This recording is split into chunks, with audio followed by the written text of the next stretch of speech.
દિવ્ય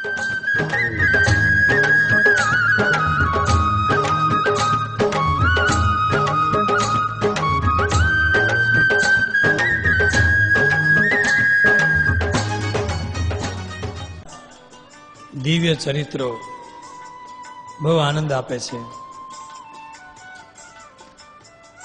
નાના હતા ત્યારે પણ ઘનશ્યામ મહારાજે અદ્ભુત ચરિત્રો કરેલા છે.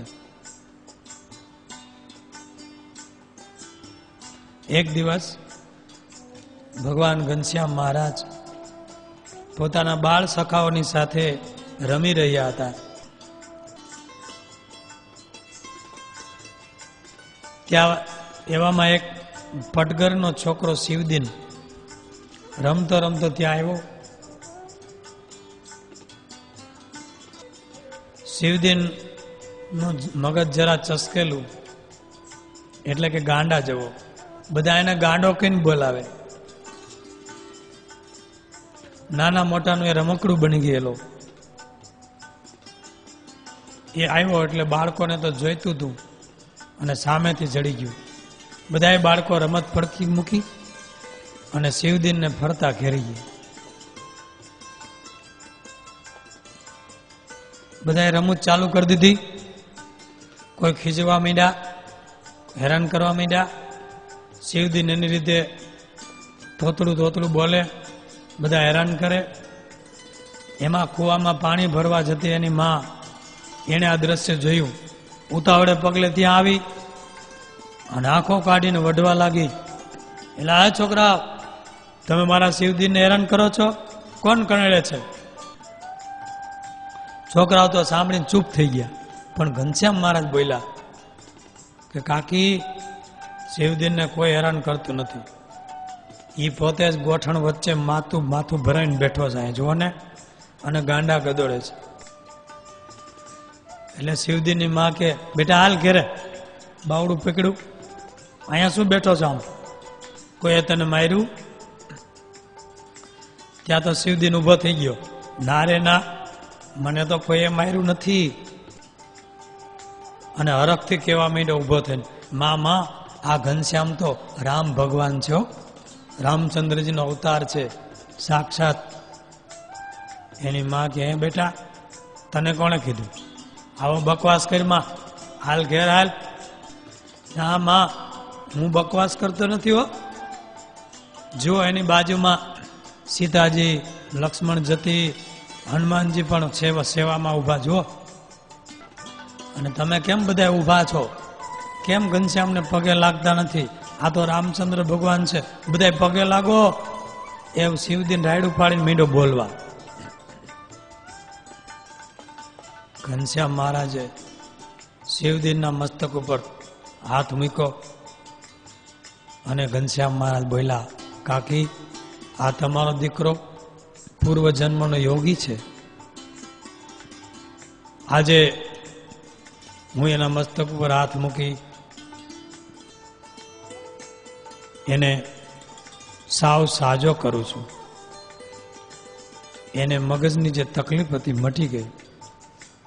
ડાયો ડમરો થઈ ગયો. બાઈ તો નવાઈ પામી ગઈ, ટગર જોઈ રહી. શિવદીન તો ખુશમાં હતો. એના મોઢા ઉપરના ભાવ બદલાઈ ગયા અને એકદમ બુદ્ધિશાળી બની ગયો. બાઈ તો ઘનશ્યામના પગમાં પડી ગયા, આભાર માન્યો. હે ઘનશ્યામ, તમે મારા પુત્રને નવી જિંદગી આપી છે. તમે ખરેખર ભગવાન છો. આવું અદ્ભુત ચરિત્ર ઘનશ્યામ મહારાજે કર્યું. એકાદશીનો પવિત્ર દિવસ ધર્મદેવ અને મામા વસરામ તિવારી તળાવડીએ સ્નાન કરવા ગયા. ઘનશ્યામ મહારાજ કે, મારે પણ આવું છે પિતાજી સ્નાન કરવા. રામપતાભાઈ કે, ચાલો આપણે બધા સ્નાન કરી આવીએ. તળાવમાં આવ્યા, ભગવાનને સંભાળી સૌએ સ્નાન કર્યું. તળાવને કાંઠે વડલા નીચે એક બાવો આસન જમાવી અને બેઠો હતો. એની આજુબાજુમાં 3-4 અંધ માણસો એટલે કે સુરદાસ બેઠા હતા. એ બધાય બાવાને આજીજી કરતા હતા, બાપુ કૃપા કરો, અમને દેખતા કરો, અમે અંધ છીએ, અમારી ઉપર દયા કરો, અમે તમારો આભાર જિંદગીભર નહીં ભૂલીએ. બાવો કે પૈસા લાવો તો હું મારી વિદ્યા અજમાવું, હું મંતર તંતર કરી દઉં, તમારે આખું ઉગાડી દઉં, તમને દેખતા કરી દઉં. હો, ત્યાં તો ઘનશ્યામ મહારાજ આ બધું જોતા હતા. અંધ લોકો કે મહારાજ અમારી પાસે પૈસા ક્યાંથી હોય, અમે તો આંધળા માણસો. બાવો કે પૈસા વિના કામ ન થાય, ભાગો અહીંથી, તમારા જેવા આંધળા તો ઘણા છે. બધાએ સુરદાસ ભગવાનને પ્રાર્થના કરવા માંડ્યા, હે પ્રભુ તમારે ઘરે આવો અન્યાય, અમે આંધળા પૈસા ક્યાંથી લાવી, ખાવા પૂરતું માન અમને મળે છે. અંધોનો કકડાટ ધર્મદેવે જોયો, એના દિલમાં દયા આવી, પણ એમાં પોતે શું કરે. પણ ઘનશ્યામને કીધું, ઘનશ્યામ તમે આની પર કાંઈક દયા કરો. ઘનશ્યામ મહારાજ કે પિતાજી હું આ આંધળા માણસોનો દેખતા કરું તો એ કેવા સુખિયા થઈ જાય. ધર્મદેવ કે ઓહો, તો એનો ભવ સુધરી જાય. હો ઘનશ્યામ, એની જિંદગી સુધરી જાય. ચાલો આપણે એની પાસે જઈએ. ઘનશ્યામ મહારાજ પિતા, ભાઈ અને વચરામ મામાની સાથે અંધોની પાસે આવ્યા. અંધોને પૂછ્યું, કેમ તમને બાવાજીએ દેખતા ન કર્યા? તો અંધો બોલ્યા કે અમે તો એને બહુ વિનંતી કરી, પણ પૈસાના ભૂખાઓ બાવો અમારી કોઈ વાત સાંભળી નહીં હો. અને આ બાવો તો જંતર મંતર કરે અને અટકળિયા કોકને પાધરું પડી જાય અને પૈસા બહુ લે છે. અમે તો આંધળા, પેટ પૂરતું ખાવા મળતું નથી, અમે પૈસા ક્યાંથી કાઢીએ? અંધ લોકોની વેદના સાંભળી ઘનશ્યામ મહારાજ કે એ બાબા હું દેખતા કરે, ચાલો અમે તમને દેખતા કરી દે, હાલો. એમ કહીને ઘનશ્યામ મહારાજ નજીક આવ્યા. અંધોની આંખો ઉપર પોતાનો કોમળ હાથ ફેરવો,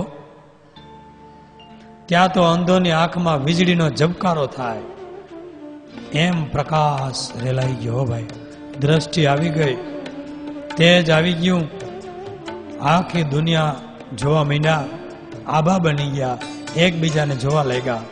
એના હર્ષનો કોઈ પાર ન રહ્યો. ઊભા થઈ અને ઘનશ્યામ મહારાજના ચરણમાં ઢળી પીડ્યા. ગળગળા થઈને કહેવા લાગ્યા, પ્રભુ તમે અમારી ઉપર અનહદ કૃપા કરી છે, આપ તો સાક્ષાત ભગવાન છો. આપના દર્શનથી અમે આજે ધન્ય બન્યા છીએ. લોકોનું ટોળું ભેગું થઈ ગયું, બધા જોઈને નવાઈ પામી ગયા. ખુદ બાવો પણ ઘનશ્યામ મહારાજના પગમાં પડી ગયો. ઘનશ્યામ મહારાજે કહ્યું, જાઓ ભગવાનના દર્શન કરો, જાત મહેનત કરો, કમાઈ ખાઓ, ભીખ માગશો નહીં, અને ધ્યાન રાખજો હો, આ આંખથી કોઈ પાપ કરશો નહીં, ખરાબ દ્રશ્યો જોશો નહીં, સારી વસ્તુનું દર્શન કરજો. ઘનશ્યામ મહારાજે આશીર્વાદ આપ્યા. બોલો ઘનશ્યામ મહારાજ.